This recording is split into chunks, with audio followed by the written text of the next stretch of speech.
Ishido is clearly keeping people captive in order to ensure that his ideas are approved without challenge, as he starts to openly oppose Mariko's departure from Osaka along with Kiri and Shizu.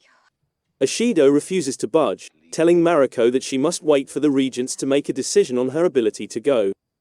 Yabashige is visibly shocked and incensed by Mariko's choice to speak out against Ishido, particularly given that he is attempting to gain the dictator's trust. When John attempts to figure out why Mariko is acting in the ways that she is, she only asks that he keep his mouth shut. Ryuji treats his mother disrespectfully for standing up to Ishido. It seems like all the Nazi propaganda that permeates Osaka has indoctrinated him. Mariko goes on with her plan to leave the palace even if that upsets her. There is a lot of bloodshed. Mariko is compelled to pick up a weapon.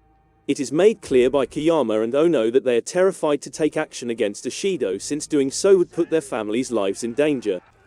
Mariko ultimately proves what she set out to establish, which is that Ishido rules Osaka with an iron grip. In order to prevent a single individual from controlling all of the nation's policies and decisions, the Taiko instituted the system of regents. And until the heir became old enough to govern, these regents were meant to uphold the current state of affairs. Ishido has disregarded the Taiko and gone against this decision by behaving in an autocratic manner. Mariko announces that since she isn't being allowed to serve her lord, Toranaga, she is going to die by suicide at the end of the day. Mariko is Christian, and that's why she asks Lord Kiyama to be her second so that she isn't condemned to go to hell. Ishido prevents Kiyama from doing so, even though Okiba warns Ishido that if Mariko dies, there's going to be an uprising that he won't be able to handle. On the flip side, if Ishido allows Mariko to leave, he has to let everyone else leave, too, which is something that Ishido doesn't want to do. Later on, Okiba meets Mariko, and she tells her to put a stop to her games. Mariko is adamant about sticking to her course of action because she feels it is correct. As the mother of the heir, Mariko informs Okiba that she has the authority to put an end to this whole situation. Okiba sheds her icy facade and displays emotion for the first time in the performance. John makes an unsuccessful attempt to stop Mariko from ending her own life. Thus, John aggressively tramples over the compound's arid garden. Ishido sends Yabashige a message about his subservience.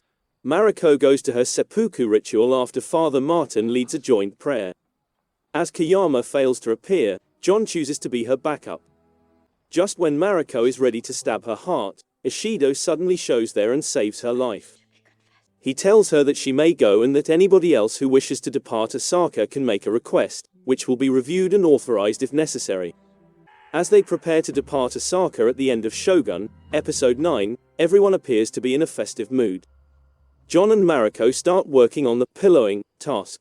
But Yabashige throws a curveball at that point, allowing the shinobi, ninja to enter the castle in order to eliminate Toranaga's group and kidnap Mariko.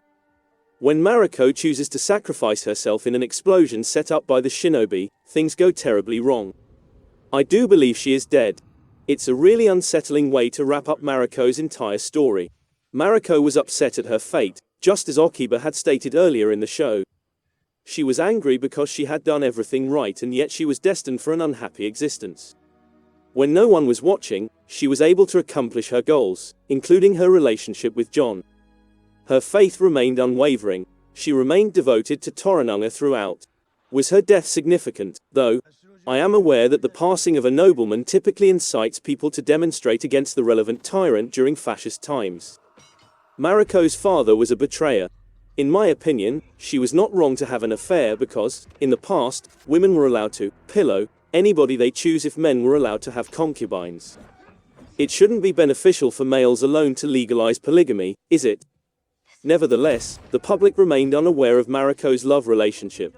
Therefore, it's possible that word of Mariko's disobedience may cause a stir in the public and boost support for Toranaga. That being stated, do you believe Toranaga can continue his deception by sacrificing Hiramatsu and Mariko?